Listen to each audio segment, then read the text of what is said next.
Assalamualaikum warahmatullahi wabarakatuh. Apa khabar? Waalaikum. Tachahau. How are you all? Bagaimana student-student cikgu semua?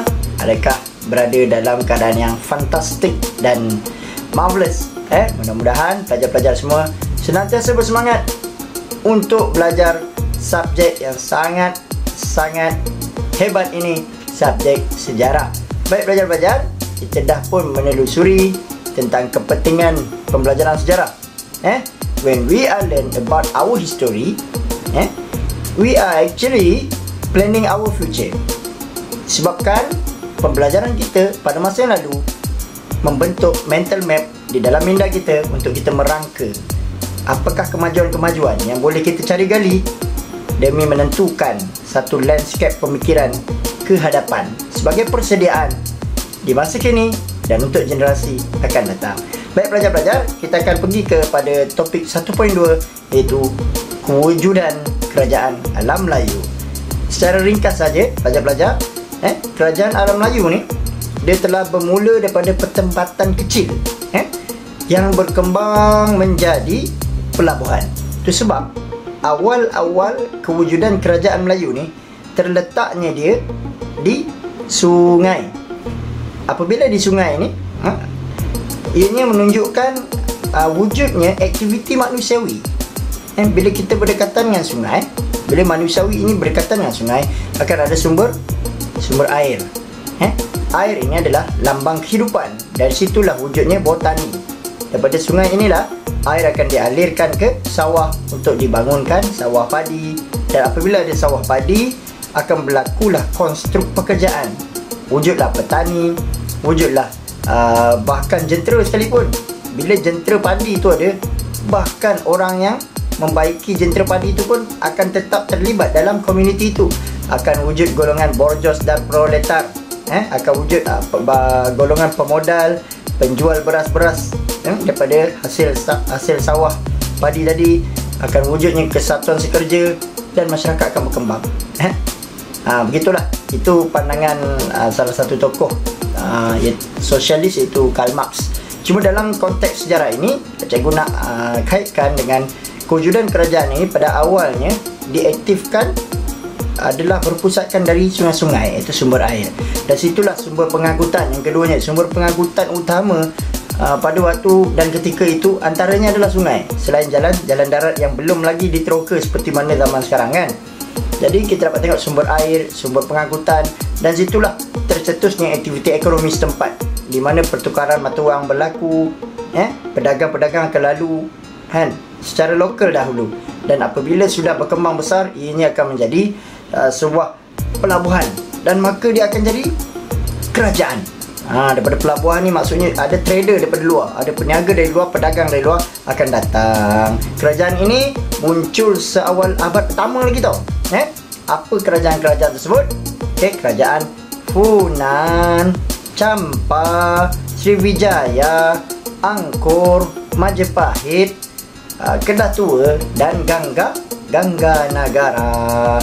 Baik pelajar-pelajar, mari kita tengok kerajaan Funan. Lokasinya di lembah Sungai Mekong. Abad pertama, pusat kerajaan Vyadapura. Yang kedua, kerajaan Champa. Lokasinya selatan dan tengah-tengah Vietnam. Masanya abad kedua, pusat kerajaan Indrapura. Yang ketiga, kerajaan Sriwijaya. Lokasinya di lembah Sungai Musi, iaitu Sumatera. Masanya pada abad ke-7, pusat kerajaannya adalah Palembang. Yang keempat, kerajaan Angkor. Lokasinya lembah Sungai Mekong. Masanya abad ke-9, pusat kerajaan Hariharalaya. Kelima, kerajaan Majapahit. Lokasinya lembah Sungai Berantas, Jawa Timur. Masanya abad ke-13, pusat kerajaan Kota Trowulan. Dan keenam, kerajaan Kedah Tua. Lokasinya Sungai Mas dan Sungai Bujang.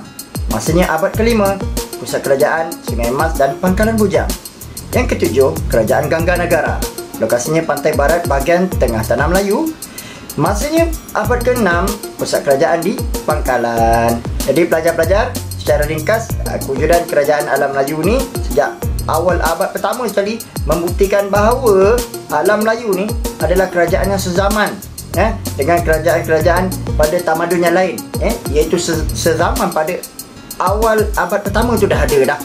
Kewujudan kerajaan ni membuktikan alam Melayu ni punya kerajaan dulu staraf tau. Dia boleh sezaman dengan tamadun-tamadun yang ada di zaman-zaman yang lain, ada di benua yang lain, ada di kontinen yang lain. Betapa hebatnya. Berbanggalah dengan warisan yang kita ada ini. Pelajar-pelajar, dengan apa yang kita belajar pada hari ini, mudah-mudahan sedikit sebanyak memberi pengukuhan pada pelajar. Hafal, memorize, hadam, sematkan di jiwa, jati diri tentang sejarah negara kita, kerajaan alam Melayu. Betapa hebat, betapa besar, luasnya. Di sana baru kita berbanggalah mengenal asal-usul. Jumpa lagi. Bye. Baik pelajar-pelajar, terimalah lagu formula untuk memudahkan kalian mengingat kewujudan kerajaan di alam Melayu. Terimalah.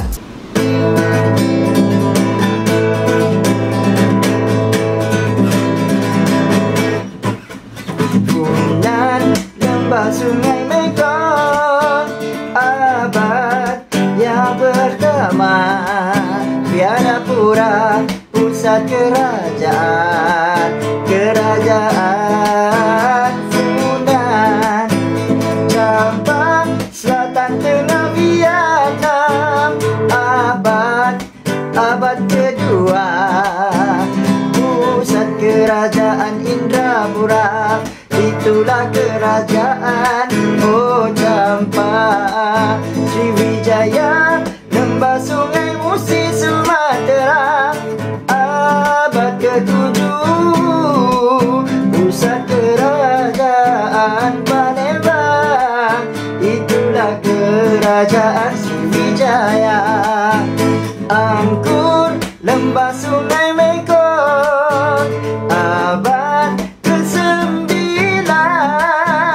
pusat kerajaan Hariaralaya, kerajaan Angkor. Majapahit, lembah sungai Berantas, Jawa Timur, abad 13, pusat kerajaan Kota Trawulan, kerajaan Majapahit. Kedah Tua, Sungai Mas, Sungai Bujang, abad yang ke-5, pusat kerajaan Sungai Mas dan Pengkalan Bujang. Itulah kerajaan Kedah Tua. Gangganagara, pantai barat bagian tengah tanah Melayu, abad ke-6, pusat kerajaan di Pangkalan Gangganagara. Kewujudan kerajaan alam Melayu sejak awal abad pertama membuktikan ia setanding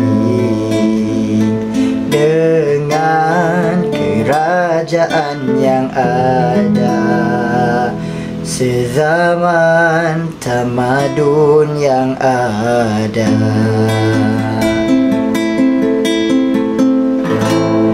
Jumpa lagi pelajar. Hafal, jangan tak hafal, memorize, sematkan di sanubari. Jumpa lagi.